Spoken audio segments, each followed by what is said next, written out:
Starting से ही मुझे maths के साथ में I had a special relationship. So मतलब मुझे मैथ्स पसंद थी, बट मैं पढ़ने वाले बच्चों में से नहीं थी। तो फिर मेरा टेंथ की स्टार्टिंग तक रादर ऐसा कुछ नहीं था कि मुझे जेई के लिए प्रिपेयर करना है।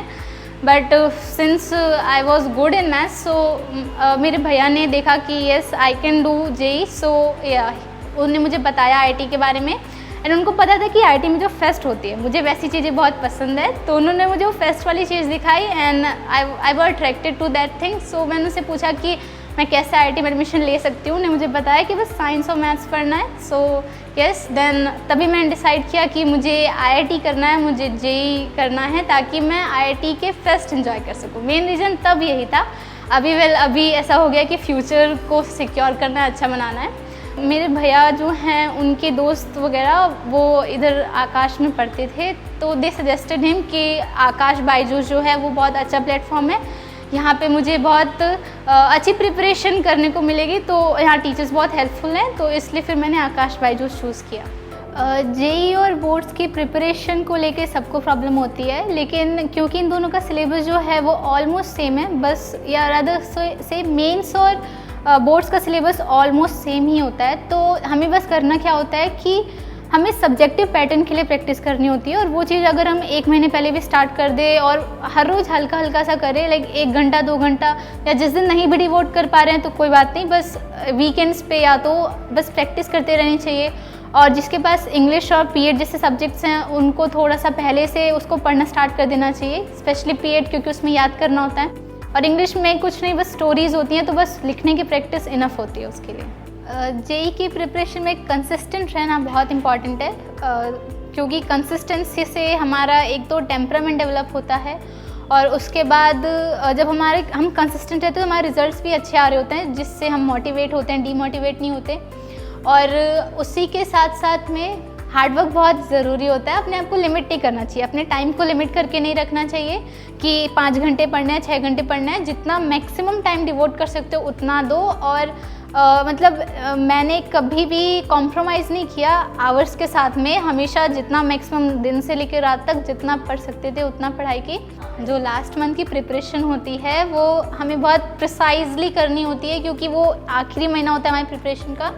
तो उसमें मैंने पूरे मंथ में हर रोज़ मॉक टेस्ट दिए थे, हर रोज़ पूरा पेपर 1 पेपर 2 अच्छे से, और उसको फिर शाम को एनालाइज भी करना, क्योंकि टेस्ट की एनालिसिस बहुत ज़रूरी है, स्पेशली लास्ट मंथ में, कि मैं कैसे जा रही हूँ और उसमें क्या क्या गलतियाँ हो रही हैं। और साथ ही साथ में अपने जो मैंने पुराना सीखा है उसको रिविजिट करते रहना, टेस्ट को टेस्ट के थ्रू टेस्ट को एक बार जस्ट स्कैन करते रहना कि मैंने क्या क्या नया सीखा था और कहाँ पे मुझे दिक्कत आई थी, वहाँ मुझे फिर से अगर वैसा क्वेश्चन है तो फिर से वो दिक्कत ना हो, ये करते रहना चाहिए। और मॉक टेस्ट देना रोज़ बहुत इंपॉर्टेंट होता है। जो आकाश बायजूस की फाइनल टेस्ट सीरीज़ होती है FTS, वो बहुत हेल्पफुल होती है लास्ट के 3 या 4 मंथ्स में, क्योंकि उसमें बहुत सारे टेस्ट होते हैं जो रिगरस प्रैक्टिस करवाते हैं और एग्ज़ाम टेम्परामेंट डेवलप करते हैं, जो कि वहाँ पे जेईई एडवांस के एग्ज़ाम के लिए सबसे ज़्यादा इम्पॉर्टेंट है।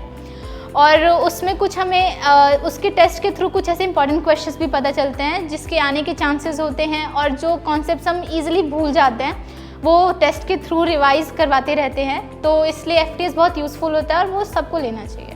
मेरे लिए जस्ट एक डिस्ट्रैक्शन था मूवीज़। मुझे मूवीज़ देखना बहुत पसंद है, तो अभी रिसेंटली एक मूवी आई थी, बट मैं and I was so tempted to watch that movie, but at last मैंने अपने आप से कहा कि नहीं, ये मूवी नहीं देखनी, क्योंकि अभी प्रायोरिटी जेईई है, तो अपनी प्रायोरिटी सेट करना इम्पॉर्टेंट होता है। आकाश बायजूस ने मेरी प्रिपरेशन में मुझे बहुत ज़्यादा हेल्प किया। यहाँ के टीचर्स बहुत हेल्पफुल हैं, बहुत फ्रेंडली हैं।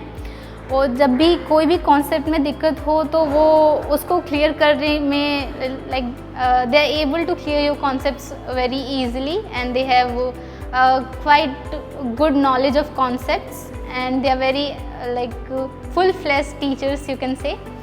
और यहाँ के जो टेस्ट सीरीज़ होती हैं, यहाँ का जो मॉड्यूल है, और जो स्पेशली जो सक्सेस मैग्नेट और सक्सेस अचीवर, वो बहुत हेल्पफुल होता है। उसमें बहुत कॉम्प्रिहेंसिव क्वेश्चंस होते हैं। और यहाँ पे अगर कुछ एक्स्ट्रा मटेरियल चाहिए होता है तो टीचर्स वो भी प्रोवाइड करते हैं। अगर तुमने मैंने अगर पहले सारा कर लिया है तो तो उस तरीके से भी बहुत हेल्पफुल रहता है और मेरा एक्सपीरियंस बहुत अच्छा रहा है and I would suggest everyone to join Aakash Byju's. मेरी एडवाइस यही रहेगी फ्यूचर जेई एस्पिरेंट्स के लिए और अभी जो हैं कि कंसिस्टेंट रहना और अपना मैक्सिमम टाइम जो है जेई को डिवोट करना बहुत ज़रूरी है। If you are really passionate for JEE then devote as much as you can और अपने जो भी बाकी के डिस्ट्रैक्शंस हैं उनको हटा देना चाहिए और बाकी जो लेजर्स हैं उनको अवॉइड करना चाहिए और जितने भी साल के लिए प्रिपेयर कर रहे हो 1 साल 2 साल या 4 साल फाउंडेशन हो या फिर कुछ भी, तो अपना पूरा टाइम देना चाहिए जेई को और कंसिस्टेंट रहना चाहिए और कभी डीमोटिवेट होने में पढ़ाई छोड़ नहीं देनी चाहिए, थोड़ा सा छोटा सा ब्रेक लेकर लेकिन फिर कंटिन्यू करना चाहिए।